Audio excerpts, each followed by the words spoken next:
రాష్ట్రంలో petrol CNG gas కొరత లేదని కేంద్ర మంత్రి కిషన్ రెడ్డి అన్నారు.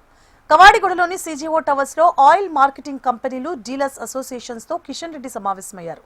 పెట్రోల్, డీజిల్, గ్యాస్ సరఫరా, లభ్యత అంశాలపై చర్చించారు. కేంద్ర ప్రభుత్వం ఎక్సైజ్ డ్యూటీ తగ్గించిందని గుర్తు చేశారు. పెట్రోల్, గ్యాస్ కోసం ఎవరూ ఆందోళన చెందాల్సిన అవసరం లేదని తగినంత ఉత్పత్తి చేస్తున్నామన్నారు. పెట్రోలియం ఉత్పత్తులకు సంబంధించి వంట గ్యాస్ కానీ లేక పెట్రోలు గ్యాస్ సరఫరాకు సంబంధించి కానీ అనేక రకాలుగా ప్రజల్లో ఒక ఆందోళన ఉంది.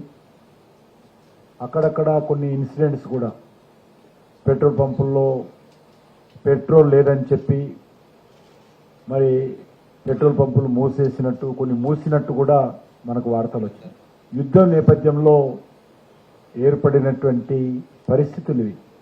యుద్ధ వాతావరణ నేపథ్యంలో ఏర్పడినటువంటి ఈ పరిస్థితులను సమర్థవంతంగా మనందరం కలిసికట్టుగా ఎదుర్కోవాలి.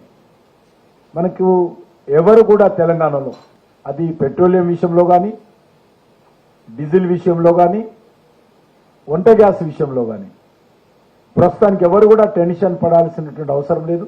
దేశంలో నిల్వలు ఉన్నాయి.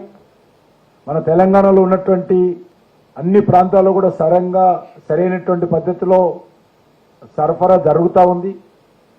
అదేవిధంగా మన దేశంలో ఇంటర్నల్గా ఉన్నటువంటి ప్రాసెసింగ్ యూనిట్లో కూడా ప్రాసెసింగ్ జరుగుతూ ఉంది.